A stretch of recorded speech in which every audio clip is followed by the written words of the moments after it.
जय हिंद, वंदे मातरम। स्वागत है आप सभी का फ्री एग्जाम यूट्यूब चैनल पर। दोस्तों, अगर आप बिहार एएनएम 2025 की परीक्षा देने जा रहे हैं तो ये आज आपके लिए शानदार प्रैक्टिस सेट होने वाला है, जिसमें हमने केवल उन्हीं प्रश्नों को शामिल किया है जो निश्चित ही आपके एग्जाम में पूछे जाएंगे। तो आपको सेशन में अंत तक बने रहना है और अंत में कमेंट करके बताना है कि कितने प्रश्न आपसे सही हो पाए। तो चलिए सेशन को प्रारंभ करते हैं। उससे पहले अगर आप चैनल पर नए हैं तो चैनल को सब्सक्राइब करके बेल आइकन को जरूर प्रेस कर लें। पहला शानदार प्रश्न आपके स्क्रीन पर है। पूछा गया है कि राष्ट्रीय स्वास्थ्य मिशन एनएचएम की शुरुआत कब हुई थी?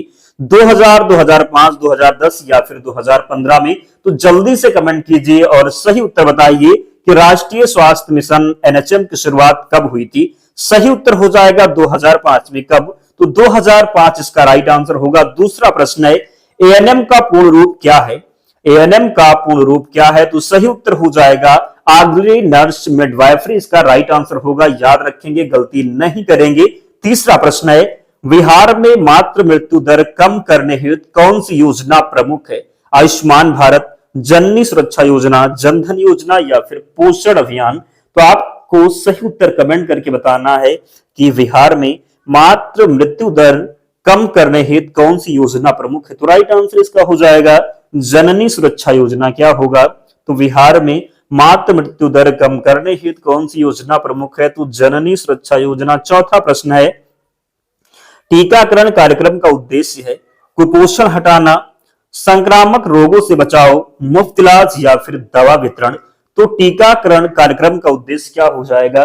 टीकाकरण कार्यक्रम का उद्देश्य संक्रामक रोगों से बचाव। क्या होगा? तो संक्रामक रोगों से बचाव। याद रखेंगे। आप पूछेंगे कि इसकी पीडीएफ कहां मिलेगी?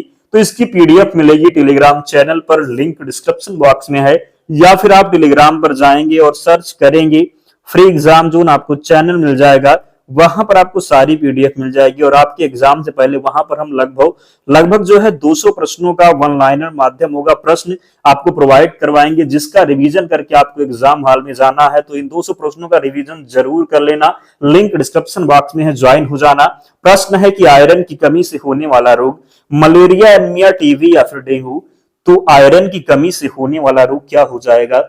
आयरन की कमी से होने वाला रोग जो है ये एनीमिया है। क्या है? तो आयरन की कमी से होने वाला रोग एनीमिया है। याद रखेंगे। भारत में पहली बार राष्ट्रीय परिवार नियोजन कार्यक्रम कब शुरू हुआ? 1952, 1965, 1975 या फिर 1985 में? तो भारत में पहली बार बात करेंगे, भारत में पहला राष्ट्रीय परिवार नियोजन कार्यक्रम कब शुरू हुआ? 1952 में। कब? तो भारत में पहला राष्ट्रीय परिवार नियोजन जो है प्रारंभ हुआ, जो है कार्यक्रम शुरू हुआ कब? तो 1952 आपको याद रखना है। और आप में से बहुत से ऐसे दोस्त हैं जिन्होंने अब तक वीडियो को लाइक नहीं किया है। निवेदन है आप सभी से, जल्दी से वीडियो को लाइक कर दीजिए और चैनल को जरूर सब्सक्राइब करना है। अगर हम आपके लिए इतनी मेहनत करते हैं तो आपका भी कर्तव्य बनता है आप लोग भी सपोर्ट करें, ताकि हमारा भी मोटिवेशन बना रहे, हम आपके लिए निरंतर मेहनत कर सकें। तो जल्दी से वीडियो को लाइक कीजिए और चैनल को जरूर सब्सक्राइब करना है। प्रश्न है कि गर्भावस्था की सामान्य अवधि होती है, गर्भावस्था की सामान्य अवधि होती है 36 सप्ताह, 38 सप्ताह, 40 सप्ताह या फिर 42 सप्ताह?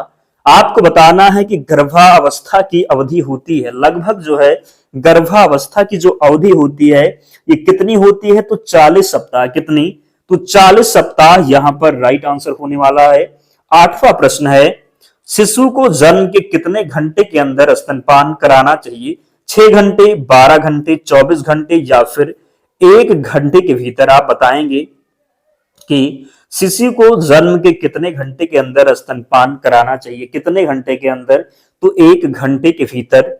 शिशु को जन्म के कितने घंटे के अंदर स्तनपान कराना चाहिए? तो 1 घंटे के भीतर। पल्स पोलियो अभियान का लक्ष्य समूह 0 से 10 वर्ष, 0 से 3 वर्ष, 0 से 5 वर्ष सभी आयु। आपको बताना है कि पल्स पोलियो अभियान का लक्ष्य समूह क्या है? तो पल्स पोलियो अभियान का जो लक्ष्य समूह है ये हो जाएगा 0 से 5 वर्ष। क्या होगा? तो 0 से 5 वर्ष इसका राइट आंसर होगा। मलेरिया किसके काटने से फैलता है? क्यूलेक्स मच्छर, एडीज मच्छर, एनाफ्लीज मच्छर, घरेलू मक्खी? मलेरिया किसके काटने से फैलता है? मलेरिया जो फैलता है ये किसके काटने से फैलता है? मलेरिया फैलता है एनाफ्लीज मच्छर के काटने से। किसके काटने से? तो मलेरिया फैलता है एनाफ्लीज मच्छर के काटने से। राष्ट्रीय पोषण मिशन को किस नाम से जाना जाता है? पोषण अभियान, मिशन इंद्रधनुष, जननी योजना, स्वच्छ भारत। पोषण बात करेंगे, राष्ट्रीय पोषण मिशन को किस नाम से जाना जाता है? राष्ट्रीय पोषण मिशन को किस नाम से जाना जाता है? तो पोषण अभियान के नाम से। किस नाम से? तो पोषण अभियान के नाम से जानते हैं राष्ट्रीय पोषण मिशन को। 12 नंबर प्रश्न है, HIV एड्स किस प्रकार की बीमारी है? बैक्टीरियल, फंगल, वायरस या फिर परजीवी। यहाँ पर आप किस प्रकार की बीमारी है, किससे फैलती है कह सकते हैं, तो यहाँ पर क्या हो जाएगा, वायरस से। किससे? तो सही उत्तर हो जाएगा वायरस, याद रखेंगे। अगला है, टीबी की पहचान के लिए प्रमुख जांच है एक्सरे, बलगम जांच, रक्त जांच, मूत्र जांच। टीबी की पहचान के लिए प्रमुख जांच है, क्या हो जाएगा, टीबी की पहचान के लिए प्रमुख जांच जो है ये बलगम जांच। क्या है? तो बलगम जांच राइट आंसर होगा। स्वच्छ भारत मिशन का शुभारंभ कब हुआ? 2010, 2012, 14 या फिर 16 में। कमेंट करके बताइए कि स्वच्छ भारत मिशन का शुभारंभ कब हुआ? स्वच्छ भारत मिशन का शुभारंभ हुआ 2014 में। स्वच्छ भारत मिशन का प्रारंभ कब हुआ? तो 2014 में। शिशु का सामान्य जन्म वजन होना चाहिए 2 किलोग्राम, 2.5 किलोग्राम या फिर अधिक, 3 किलोग्राम या फिर 4 किलोग्राम। बताएंगे आप कि शिशु का सामान्य जन्म वजन होना चाहिए, कितना होना चाहिए? तो 2.5 किलोग्राम या फिर अधिक हो जाएगा, याद रखेंगे। ORS का उपयोग किसमें किया जाता है? बुखार, खांसी, डायरिया या फिर मलेरिया। तो ORS का उपयोग किसमें किया जाता है? ORS का उपयोग किया जाता है डायरिया में। किसमें? तो डायरिया में। अगला है, विटामिन ए की कमी से कौन सा रोग होता है? स्क्रबी, रतौंधी, एनीमिया या फिर वेरी वेरी। तो विटामिन ए की कमी से जो रोग होगा ये रतौंधी होगा। क्या होगा? तो विटामिन ए की कमी से कौन सा रोग होगा? तो रतौंधी हो जाएगा। परिवार नियोजन का अस्थायी साधन कौन सा है? परिवार नियोजन का अस्थायी साधन कौन सा है? नसबंदी, कापरटी, ट्यूबेक्टॉमी, वास्क्टॉमी। बताएंगे परिवार नियोजन का अस्थायी साधन कौन सा है, याद रखेंगे। इसका सही उत्तर होगा कापरटी। क्या होगा? तो कापरटी हो जाएगा। गर्भवती महिला को टिटनेस के कितने टीके लगाए जाते हैं? 1, 2, 3 या फिर 4। गर्भवती महिला को टिटनेस के कितने टीके लगाए जाते हैं? गर्भवती महिला को टिटनेस के कितने टीके लगाए जाते हैं? तो गर्भवती महिला को टिटनेस के जो टीके लगाए जाते हैं ये 2 टीके। कितने? तो गर्भवती महिला को टिटनेस के कितने टीके लगाए जाते हैं? तो 2 टीके लगाए जाते हैं। भारत का राष्ट्रीय स्वास्थ्य नीति वर्ष क्या है? 2010, 2015, 2017 या फिर 2020। तो याद रखेंगे जो सही उत्तर इसका होगा 2017 हो जाए। क्या था? तो 2017। अगला प्रश्न है, डेंगू किस मच्छर से फैलता है? एनाफ्लीज, क्यूलेक्स, एडीज या फिर सैंड फ्लाई। डेंगू किस मच्छर से फैलता है? तो डेंगू जो फैलता है ये एडीज मच्छर से फैलता है। डेंगू किस मच्छर से फैलता है? डेंगू फैलता है एडीज मच्छर से। आयुष्मान भारत योजना का लाभ किससे मिलता है? सभी नागरिक, बीपीएल परिवार, सरकारी कर्मचारी या फिर छात्र को। तो आयुष्मान भारत योजना का लाभ किसे मिलता है? आयुष्मान भारत योजना का जो लाभ मिलता है ये बीपीएल परिवार को। किसे? तो आयुष्मान भारत योजना यहाँ पर क्या हो जाएगा? सभी नागरिक होगा, क्योंकि ये जो है किसको मिलता है? तो आयुष्मान भारत योजना का जो ये है ये सभी नागरिक हो जाएगा। यहाँ पर राइट आंसर क्या होगा? तो सभी नागरिक हो जाएगा। अगला है, शरीर का तापमान मापने का यंत्र है बीपी मशीन, स्टेथोस्कोप, थर्मामीटर या फिर ग्लूकोमीटर। तो शरीर का तापमान मापने का यंत्र है, क्या हो जाएगा? शरीर का तापमान मापने का जो यंत्र है ये थर्मामीटर है। क्या है? तो थर्मामीटर हो जाएगा। विटामिन सी की कमी से होता है स्क्रबी, रतौंधी, एनीमिया या फिर फ्लाग्रा। तो विटामिन सी की कमी से क्या होता है? तो विटामिन सी की कमी से स्क्रबी रोग हो जाएगा। क्या? तो विटामिन सी की कमी से स्क्रबी रोग होगा, याद रखेंगे। नवजात शिशु की परिभाषा है 0 से 15 दिन, 0 से 21 दिन, 0 से 28 दिन या फिर 0 से 30 दिन। तो नवजात शिशु की परिभाषा आपको बताना है। नवजात शिशु की परिभाषा है क्या? नवजात शिशु की परिभाषा है 0 से 28 दिन। कितना? तो 0 से 28 दिन जो है ये नवजात शिशु की परिभाषा है। राष्ट्रीय टीकाकरण दिवस कब मनाया जाता है? 16 जनवरी, 24 मार्च, 7 अप्रैल या फिर 16 मार्च को? तो कमेंट में आपको आंसर बताना है कि राष्ट्रीय टीकाकरण दिवस कब मनाया जाता है। राष्ट्रीय टीकाकरण दिवस मनाया जाता है 16 मार्च को।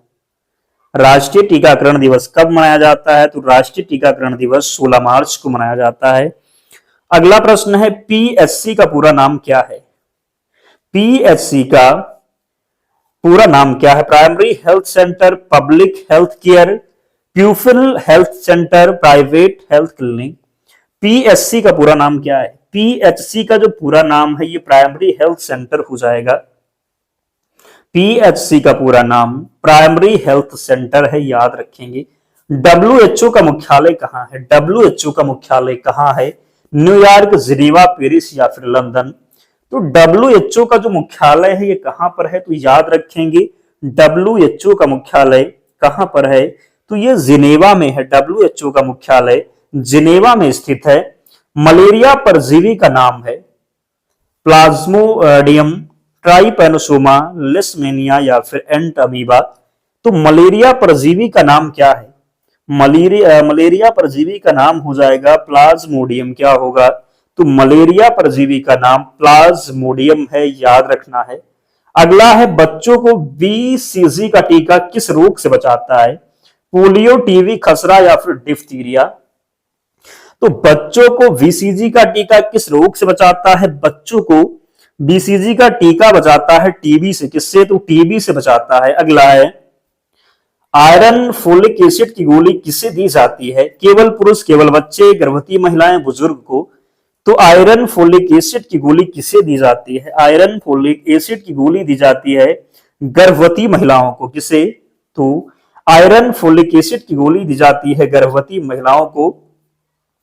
राष्ट्रीय बाल स्वास्थ्य कार्यक्रम का उद्देश्य क्या है?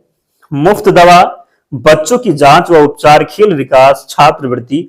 राष्ट्रीय बाल स्वास्थ्य कार्यक्रम का उद्देश्य हो जाएगा, क्या होगा? याद रखेंगे बच्चों की जांच व उपचार। क्या होगा? तो राष्ट्रीय बाल स्वास्थ्य कार्यक्रम का जो उद्देश्य है बच्चों की जांच व उपचार। पीलिया किस अंग से संबंधित है? हृदय, गुर्दा, यकृत या फिर हो जाएगा फेफड़ा? तो पीलिया किस अंग से संबंधित है? पीलिया संबंधित है यकृत या फिर लीवर से। पीलिया संबंधित है यकृत या फिर लीवर से। विटामिन डी की कमी से होता है एनीमिया, रिकेट्स, स्क्रवी या फिर पेलाग्रा? तो विटामिन डी की कमी से क्या होता है? विटामिन डी की कमी से क्या हो जाएगा? बताना है आपको कि सही उत्तर क्या होगा। तो रिकेट्स होगा। क्या? तो रिकेट्स इसका राइट आंसर है। एएनएम का कार्य क्षेत्र होता है केवल अस्पताल, केवल शहरी क्षेत्र, ग्रामीण स्वास्थ्य सेवा, निजी क्लिनिक? एएनएम का कार्य क्षेत्र होता है क्या? तो एएनएम का कार्य क्षेत्र होता है ग्रामीण स्वास्थ्य सेवा। क्या? तो ग्रामीण स्वास्थ्य सेवा यहां पर राइट आंसर होगा। राष्ट्रीय मातृ लाभ योजना का नया नाम है जननी सुरक्षा, प्रधानमंत्री मातृ वंदन योजना, सुकन्या योजना, उज्ज्वला? तो बताना है आपको कि राष्ट्रीय मातृ लाभ योजना का नाम है क्या? राष्ट्रीय मातृ लाभ योजना का जो नाम हो जाएगा ये क्या होगा? तो प्रधानमंत्री मातृ वंदना योजना। राष्ट्रीय मातृ लाभ योजना का नाम प्रधानमंत्री मातृ वंदना योजना हो जाएगा। रक्त का लाल रंग किसके कारण होता है? प्लाज्मा, हीमोग्लोबिन, प्लेटलेट्स या फिर डब्ल्यूबीसी? रक्त का लाल रंग किसके कारण होता है? रक्त का जो लाल रंग होता है ये हीमोग्लोबिन के कारण। किसके कारण? तो हीमोग्लोबिन के कारण। डब्ल्यूएचओ का स्थापना वर्ष 1945, 1947, 1948 या फिर 1950 में? तो डब्ल्यूएचओ का जो स्थापना वर्ष है ये कब हो जाएगा? डब्ल्यूएचओ का स्थापना वर्ष कब? तो 1948 में। कब? तो डब्ल्यूएचओ की स्थापना हुई 1948 में। दस्त में सबसे खतरनाक स्थिति होती है बुखार, निर्जलीकरण, उल्टी या फिर कमजोरी? तो दस्त में सबसे खतरनाक स्थिति होती है कौन सी? दस्त में सबसे खतरनाक स्थिति निर्जलीकरण होगा। क्या? तो निर्जलीकरण राइट आंसर होगा। मिशन इंद्रधनुष किससे संबंधित है? पोषण, टीकाकरण, सफाई या फिर परिवार नियोजन? मिशन इंद्रधनुष किससे संबंधित है? मिशन इंद्रधनुष संबंधित है टीकाकरण से। किससे? मिशन इंद्रधनुष संबंधित है टीकाकरण से। खसरा किस प्रकार का रोग है? बैक्टीरियल, वायरल, फंगल या फिर परजीवी? तो खसरा किस प्रकार का रोग है? खसरा जो है ये किस प्रकार का रोग है? तो ये क्या है? खसरा जो हो जाएगा ये वायरल हो जाएगा। सही उत्तर याद रखेंगे। खसरा किस प्रकार का रोग है? तो ये वायरस हो जाएगा। गलती नहीं करना है। अगला है, शिशु को केवल स्तनपान कितने महीने तक देना चाहिए? 3, 4, 6 या फिर 9? तो शिशु को केवल स्तनपान कितने महीने तक देना चाहिए? तो 6 महीने। कितने? तो 6 महीना इसका राइट आंसर होगा। भारत का राष्ट्रीय स्वास्थ्य दिवस कब मनाया जाता है? 7 अप्रैल, 15 अगस्त, 2 अक्टूबर या फिर 14 नवंबर को? तो भारत का राष्ट्रीय स्वास्थ्य दिवस मनाया जाता है 7 अप्रैल को। कब? भारत का राष्ट्रीय स्वास्थ्य दिवस मनाया जाता है 7 अप्रैल को। जननी सुरक्षा योजना का उद्देश्य है मुफ्त दवा, संस्थागत प्रसव को बढ़ावा देना, पोषण सुधार, परिवार नियोजन। जननी सुरक्षा योजना का उद्देश्य है, जननी सुरक्षा योजना का जो उद्देश्य है संस्थागत प्रसव को बढ़ावा देना।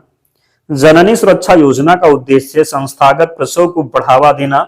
अगला है, बीपी मापने की इकाई है मिलीग्राम, एमएचजी, लीटर या फिर जूल? तो बीपी मापने की जो इकाई है क्या है? बीपी मापने की इकाई है एमएमएचजी। इसका राइट आंसर हो जाएगा। सबसे छोटी रक्त कोशिका है आरबीसी, डब्ल्यूबीसी, प्लेटलेट्स या फिर प्लाज्मा? सबसे छोटी रक्त कोशिका जो हो जाएगा कौन सी? सबसे छोटी रक्त कोशिका है प्लेटलेट्स। क्या होगा? तो सबसे छोटी रक्त कोशिका प्लेटलेट्स है।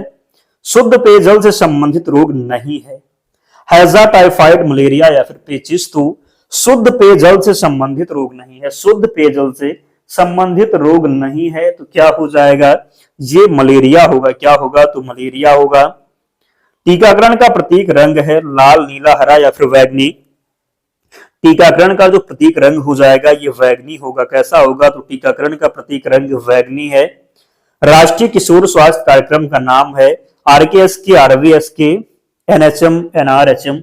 तो राष्ट्रीय किशोर स्वास्थ्य कार्यक्रम का जो नाम हो जाएगा ये आरकेएसके है। क्या है? तो आरकेएसके है। अगला है, एएनएम को मुख्य रूप से किस पर जोर देना चाहिए? एएनएम को मुख्य रूप से किस पर जोर देना चाहिए? तो रोकथाम व जागरूकता पर। किस पर? तो एएनएम को मुख्य रूप से किस पर जोर देना चाहिए? तो रोकथाम व जागरूकता पर। किस पर? तो रोकथाम व जागरूकता पर। दोस्तों 50 प्रश्न थे, तो आप लोग कमेंट कीजिए और बताइए कि 50 प्रश्नों में आपका स्कोर क्या रहा, कितने प्रश्न आप सही कर पाए, जरूर कमेंट करके बताएं। और इसकी पीडीएफ के लिए टेलीग्राम चैनल से जुड़ जाना, लिंक डिस्क्रिप्शन बॉक्स में है, या फिर आप टेलीग्राम पर जाएंगे और सर्च क्या करना है? तो फ्री एग्जाम जून सर्च करना है, आपको चैनल मिल जाएगा, ज्वाइन हो जाना, वहां पर आपको सारी पीडीएफ मिल जाएगी। तो मिलते हैं नेक्स्ट वीडियो में, तब तक पढ़ते रहिए, ध्यान रखिए अपना, सुरक्षित रहिए। जय हिंद।